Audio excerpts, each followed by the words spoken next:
Hello అందరికీ welcome back to my channel. So వీడియోలోకి వెళ్ళే ముందు ఛానల్ అయితే సబ్స్క్రైబ్ చేయండి, ఎందుకంటే ఇలాంటి వీడియోస్ చాలా ఉన్నాయి. సో బయాలజీకి సంబంధించిన వీడియోస్, పిఐకి సంబంధించిన వీడియోస్, మెథడాలజీకి సంబంధించిన వీడియోస్ అన్నీ కూడా ప్రిపేర్ చేస్తున్నాను. సో అందులో చాలా కంటెంట్ ఎస్సీఆర్టీ బుక్స్ నుంచి కలెక్ట్ చేసిన ఇన్ఫర్మేషన్, సో నేను రఫ్గా రాసుకున్న ఇన్ఫర్మేషన్ మళ్ళీ ఫెయిర్గా రాసి సో మీ ముందుకైతే తీసుకొచ్చాను. సో ఈరోజు ఛానల్ అయితే సబ్స్క్రైబ్ అయితే చేయండి. సబ్స్క్రైబ్ చేసుకుంటే ఇటువంటి చాలా వీడియోస్ మీకు రీచ్ అవుతాయి. అండ్ ఎవరైతే డిఎస్సికి ప్రిపేర్ అవుతున్నారో వాళ్ళకి షేర్ చేయండి. అండ్ ఈరోజు టాపిక్ వచ్చేసి బయాలజీ నుంచి కొన్ని ఇంపార్టెంట్ టాపిక్స్.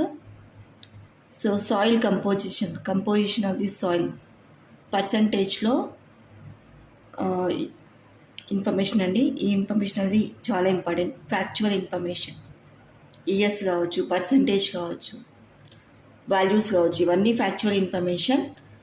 సో ఈ ఫ్యాక్చువల్ ఇన్ఫర్మేషన్ని కంపల్సరీగా మనం గుర్తుపెట్టుకోవాలి. దీన్ని మళ్ళీ అర్థం చేసుకోవడం అనేది ఏమి ఉండదు. ఇక్కడికి వచ్చి సాయిల్ కంపోజిషన్లో ఎయిర్ అనేది 25% ఉంటుంది, వాటర్ 25%, మినరల్స్ 45%, ఆర్గానిక్ మ్యాటర్ 5%. అంటే ఆర్గానిక్ మ్యాటర్ అనేది చాలా తక్కువగా ఉంటుంది మిగతా వాటితో పోలిస్తే. మినరల్స్ చాలా ఎక్కువగా ఉంటాయి. వాటర్ అండ్ ఎయిర్ వచ్చేసి ఈక్వల్గా ఉంటాయి. హియర్ ఆర్గానిక్ మ్యాటర్ అంటే ఏదైతే వెట్ వేస్టెస్ ఉంటాయో, వెట్ వేస్టెస్ మనకు dry leaves, cow dung, animal wastes, plant wastes, and the materials, the substances which can decompose with the soil known as the, and also increases the water holding capacity known as the organic matter. So dead bodies of the animals and plants which leads to become a organic matter, and it holds more water upper layer of the soil. So that is the 5% of the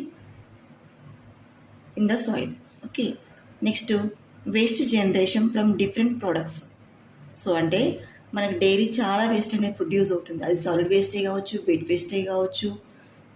solid waste తీసుకున్నట్లయితే మనకు paper waste కావచ్చు, glass waste కావచ్చు, rubber waste కావచ్చు, cloth waste కావచ్చు. ఇటువంటి wastes అన్ని చాలా ఉంటాయి, డిఫరెంట్ టైప్స్ ఉంటాయి.